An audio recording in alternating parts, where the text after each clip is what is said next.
नमस्कार दोस्तों, मेरे YouTube चैनल इंद्रजाल कॉमिक्स लवर में आपका स्वागत है। दोस्तों, मेरे चैनल को सब्सक्राइब कीजिए और आनंद लीजिए पुरानी पुरानी इंद्रजाल कॉमिक्स का। इसी क्रम में दोस्तों, आज मैं आपको सुनाने जा रहा हूँ वेताल की एक शानदार इंद्रजाल कॉमिक्स, वेताल का गुप्त खजाना। तो दोस्तों, इसका अंक है 160 और 1972 में ये प्रकाशित हुई थी। उस समय इसका मूल्य था 70 पैसा। 54 साल पहले दोस्तों ये प्रकाशित हुई थी। आइए शुरू करते हैं वेताल का गुप्त खजाना।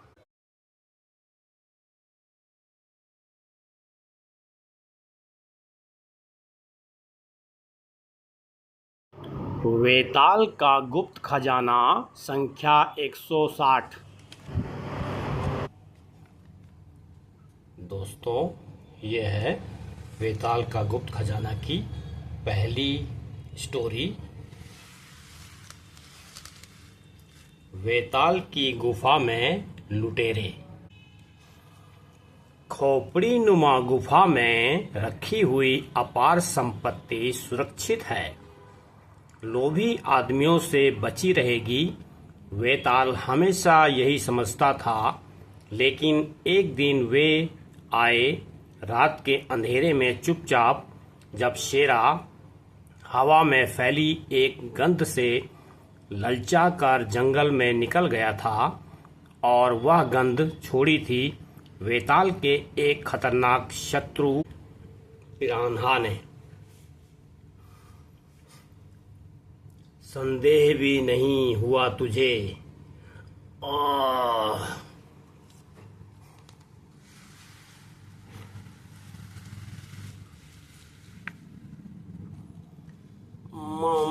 मैं बहुत बढ़िया। आप संभालें खजाना। वेताल के भेड़िए कुत्ते के लौटने से पहले से अमूल्य वस्तुएं ही लो। सभी अमूल्य हैं। वेताल की गुफा में जाने का सबसे बढ़िया मार्ग इस कुंड से है। तभी तो उसे संदेह नहीं हुआ। सुनो, वह यमदूत कुत्ता पीछे आ रहा है। भौं भौं।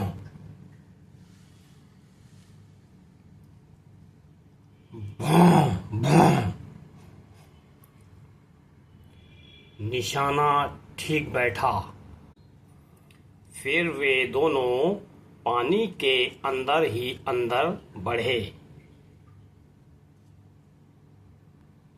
एक बांदर सूरमा ने शेरा का भौंकना सुन लिया था, सो वह जंगल में भाग चला और उसे मिला। महाबली वेताल का साथी मारा गया, तो उसका खुद का क्या हुआ? समझ में नहीं आया।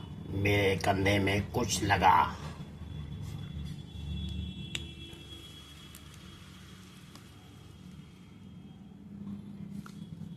यह लगा। बनावट अजीब है। वे अंदर कैसे आए? शेरा कहाँ गया?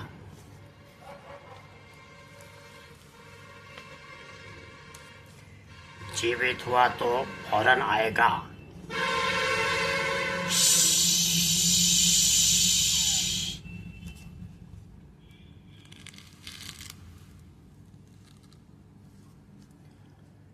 अपना मित्र यह रहा महाबली। लगता है किसी हथियार से किसी ने मार दिया। हथियार वैसा ही था जैसे मेरे लगा, तो जिंदा होगा। यह कहाँ मिला? अथाह कुंड के पास। जल में लहरें बहुत उठ रही थी, लेकिन दिखा कुछ नहीं। खोपड़ीनुमा गुफा को लूटा। तुम शेरा की देखभाल करो, फिर अपने आदमियों को सचेत कर देना कि लुटेरे आए थे। और तुम कहाँ गए? इस बारे में क्या कहूँ? कहना, अथाह कुंड में गया। बाद में जमीन के अंदर नहर होनी चाहिए और गहरे नहीं जा सकता।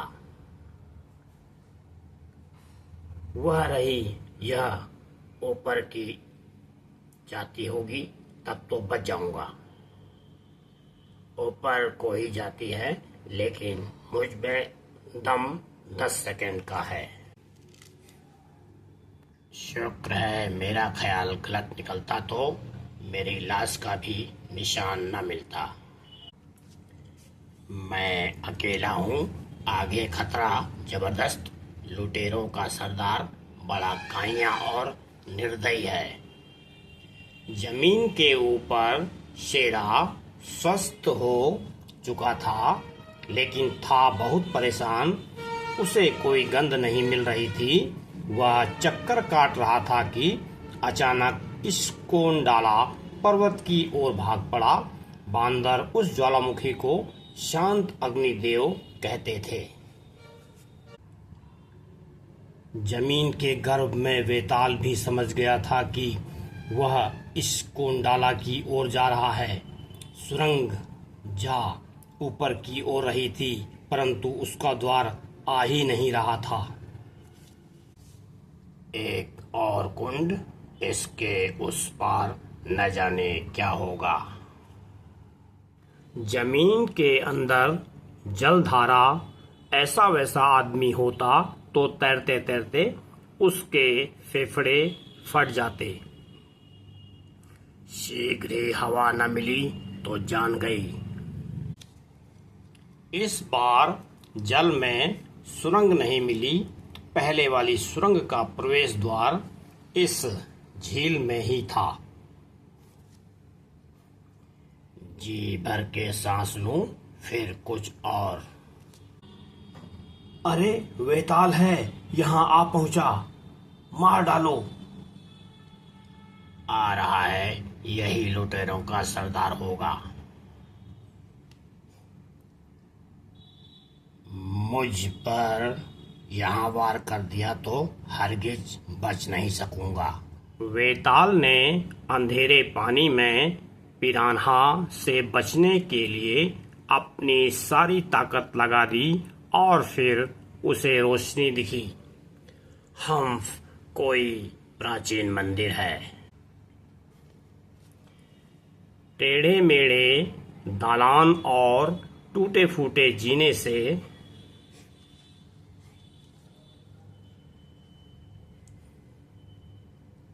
मूर्ख, तू मुझे खोजता हुआ ना आता तो मैं तेरी जान बख्श देता। क्षण भर में तेरी केवल हड्डियां रह जाएंगी। पिरान्हा मछलियां, मैं मार पिरान्हा मछलियां लपकी। पानी में जैसे तूफान आ गया हो। इन खतरनाक मछलियों पर ही उसने अपना नाम पिरान्हा रखा था। उसकी प्यारी मछलियां ही उसे खा गई। शेरा, आ गया तू। शाबाश, पिरान्हा के इस नरक से निकलने का मार्ग तूने बता दिया। तो दोस्तों, अब वेताल का गुप्त खजाना की पहली स्टोरी यहाँ पर कंप्लीट होती है।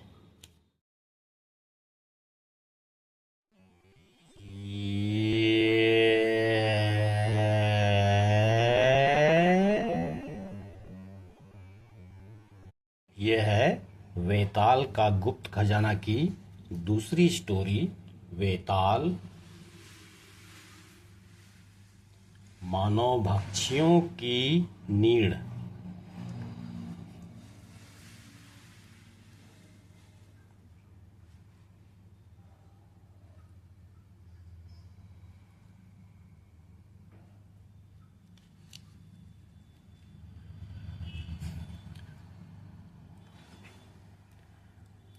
वेताल पैराशूट से बाज नीड़ पर उतर गया लेकिन बाज दोनों को मार देगा।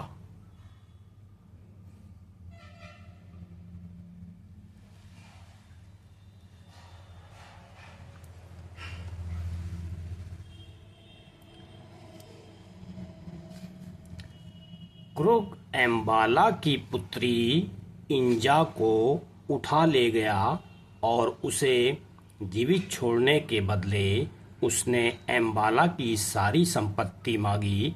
वेताल की मदद ली गई।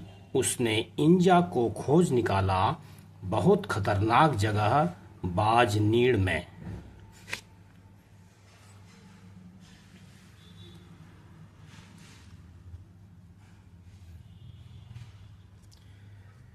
डरो मत इंजा, तुम्हारे पास भी नहीं आने दूंगा उसे। प्यारा था और कबायली इलाकों में लूटपाट किया करता था। हाथी दांत पर खास उसका दांत रहता था। पीछे हट जाओ, इनके पास बंदूकें हैं। ले चलो इस लड़की को, निकल जाएगी सारी अकड़। शाबाश, अब यह दुष्ट क्रुग हमें सताने का नाम नहीं लेगा। एम्बाला, खुश होने का समय नहीं, वे अपनी बेटी अंजा को ले गए। क्रुग अपने अड्डे को लौट गया। दूर उजाड़ में जहां कोई झांकता तक नहीं था, वहां के खूनी बाजों के डर से गांव वाले भी नहीं आते थे। ये है घाटी के रखवाले, समझ गया लड़की को कहाँ रखना है। आमूद, लड़की को ऊपर नीड़ तक पहुंचा दो। खूनी बाजों को हम उसके पास नहीं जाने देंगे। क्रुग की मांग जब आई तब वेताल भी आ चुका था। लड़की को छुड़ाने की कोशिश बेकार होगी। वह बाजों के नीड़ में है और हम बाजों को दूर न रखें तो वे उस पर या जो भी पास आए उस पर टूट पड़े। रकम चुका दो तो मैं उसे जीवित छोड़ दूंगा। क्रुग, मैं अपनी बेटी को छुड़ाऊंगा, फिर अपने हाथों से उस राक्षस की बोटी बोटी काटूंगा। मैं उस घाटी से परिचित हूँ एम्बाला, तुम लड़की को नहीं छुड़ा पाओगे, मैं शायद छुड़ा लाऊं। तुम क्रुग का पीछा करो, लेकिन हमला तब करना जब मैं इंजा को छुड़ा लाऊं। वेताल अपने तूफान पर सवार होकर जंगल में हवाई पट्टी को चला, जहां वह अपना विमान रखता था। जायज है, मैं मना रहा था कि बाहर न गया हो। उस घाटी में ठीक जगह उतरना आसान नहीं होगा। वहां हमेशा तेज हवाएं चलती हैं। मैंने अपना इरादा बता दिया, तुम पूरा कर सकोगे। मैं प्रयत्न पूरा करूंगा वेताल।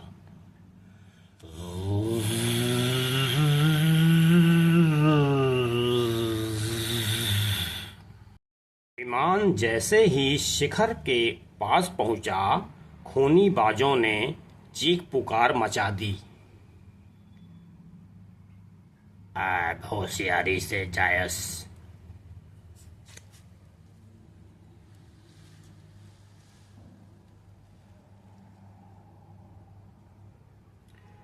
मैं कूदा।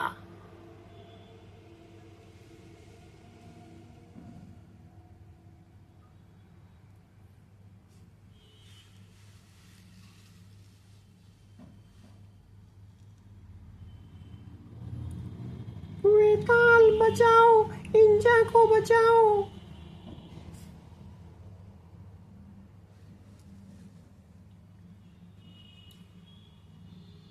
मेरे पास से सरकना भी मत, बाज खतरनाक है।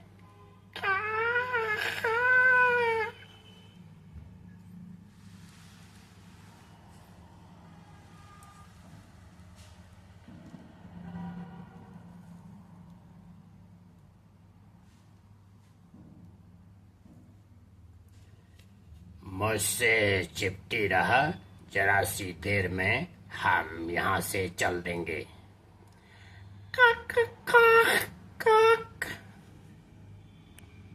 गति 55 मील प्रति घंटा है। लगभग यही हवा की है, यानी विमान लगभग स्थिर है। अब वेताल पहिया पकड़ ले। लो हम चले। हवा तेज हुई। वेताल ने विमान को पकड़ा ही था कि हवा का तेज झोंका आया और विमान ऊपर उठ गया, परंतु वेताल थामे रहा। फिर मुझसे ऐसा काम मत करवाना वेताल। तुम्हें विमान की ओर लपकते देखकर मैं बेहोश ही हो गया था। इंजा बड़ी बहादुर है अम्बाला। क्रूप बड़ा डरपोक निकला महाबली। उसे हमने पकड़ा तो बच्चों की तरह बुक्का फाड़कर रोने लगा। दोस्तों, यहाँ पर यह स्टोरी कंप्लीट होती है।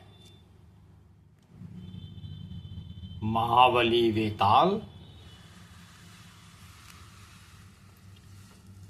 वेताल का गुप्त खजाना।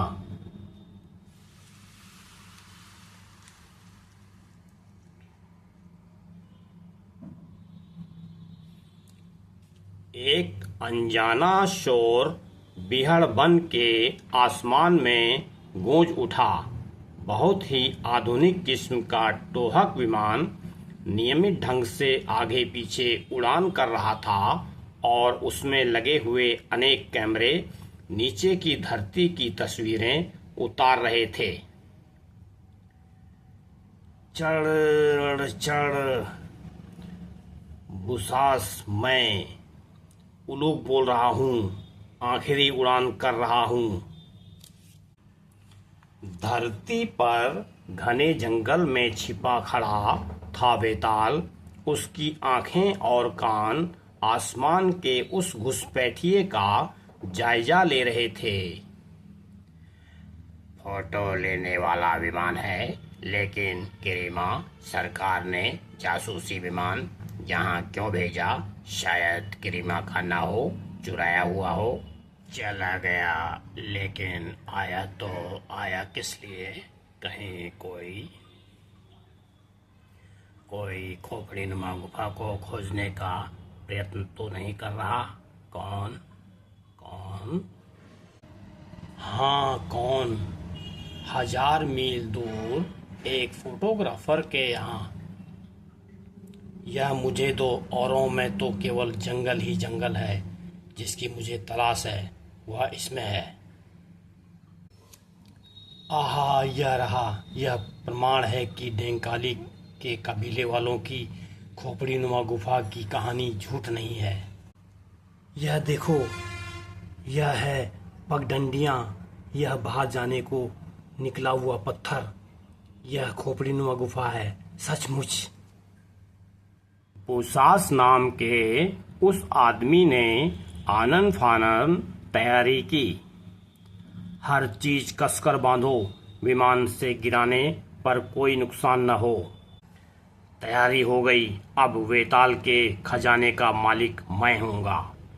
हम दोनों फिर बिहड़ बन के ऊपर। बुसास, हम नक्शे में अंकित स्थल पर आ गए हैं। हम अड्डे पर जाकर तुम्हारे आदेश की राह देखेंगे। मूर्खों, तुम समझते हो कि अपनी इस सफलता में तुम्हें मैं हिस्सा दूंगा?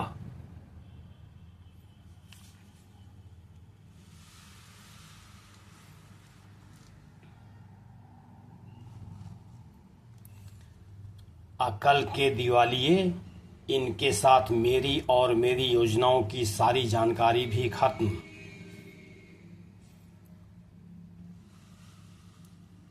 सोलह आने सही, बुसास का हर काम ऐसा ही होता है। धम।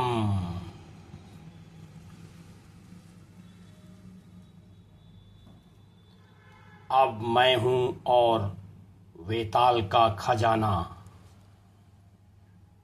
वह अजीब गाड़ी जंगल में चली जा रही थी। बिल्कुल वैसा जैसा तस्वीरों में आया पगडंडी यही खोपड़ी नुमा गुफा को जाती है।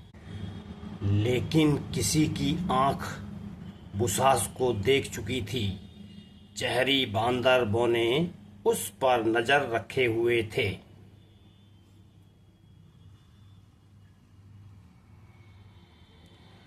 उसे क्या पता कि मैं आधमका हूं, फिर भी सावधानी रखने में कोई बुराई नहीं।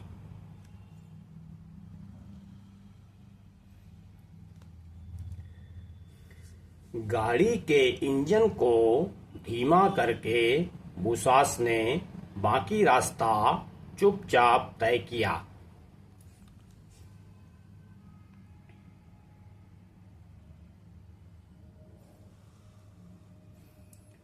तो यह तुम हो बुसास? बंदूक की जरूरत नहीं, बीहड़ में तुम्हारा स्वागत है।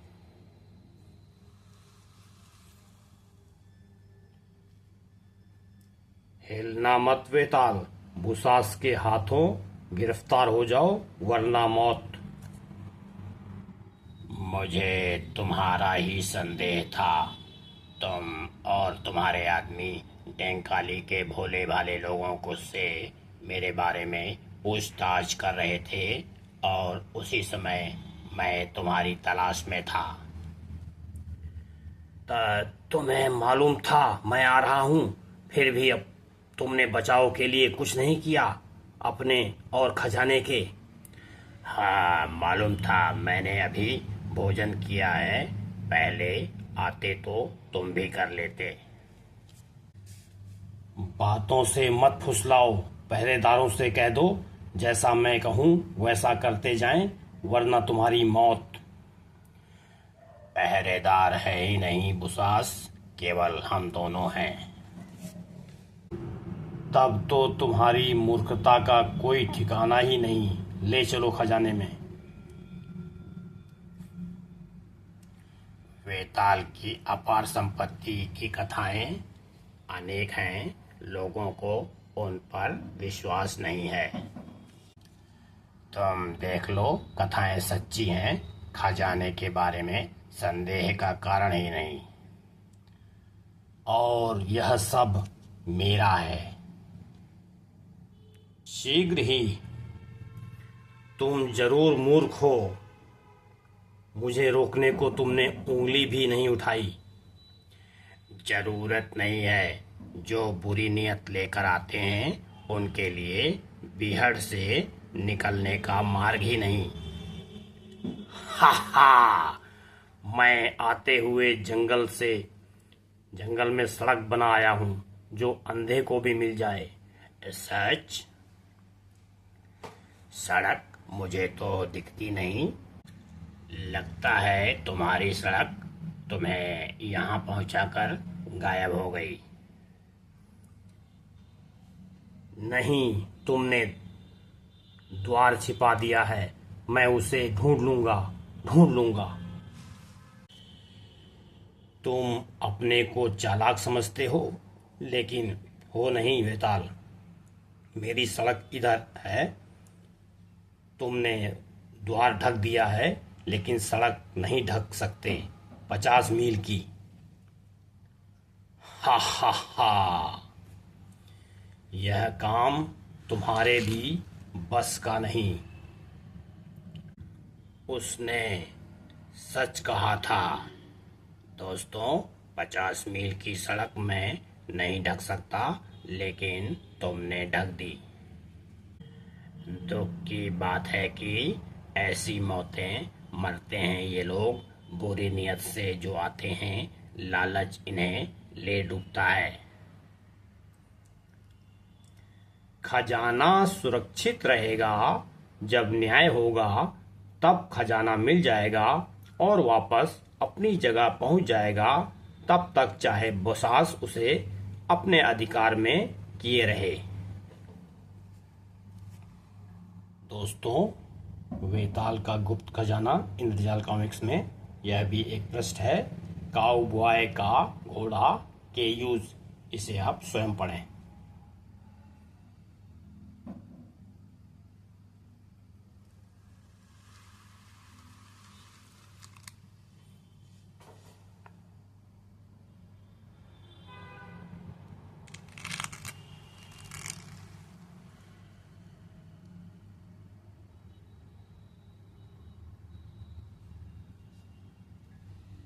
एक स्टोरी यह भी है दोस्तों, एशिया के बाघ।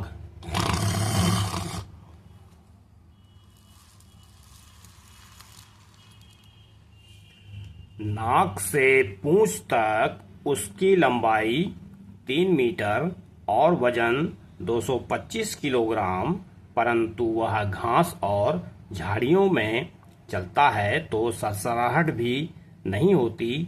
जंगल का असली राजा यही है, एशिया का काला पीला बाघ। उसे खाने को बहुत चाहिए, लेकिन भोजन जुटाने में उसे कठिनाई नहीं होती। एक झटके में हिरन को मार देता है। पंजे के एक ही वार से बाघ अपने शिकार की गर्दन तोड़ देता है। भारत में मनुष्यभक्षी बाघ प्रतिवर्ष सैकड़ों आदमी मार डालते थे, लेकिन हाल के वर्षों में यह संख्या काफी घट गई है। गांव वाले डर के मारे रात को दरवाजे बंद करके सोते थे। बाघ कब क्या करेगा कोई नहीं जानता। कई बार बाघ ने शिकार का पीछा किया है, लेकिन उसे सूंघा कर शांति से अपने रास्ते चला गया है। उत्तरी साइबेरिया में बाघ लंबाई में लगभग 4 मीटर के होते थे। उनके बाल बड़े गर्म और मुलायम होते थे। से मनुष्य जीत रहा है। लकड़हारे उन जंगलों को नष्ट कर रहे हैं जिनमें कभी बाघ आजादी से घूमते थे।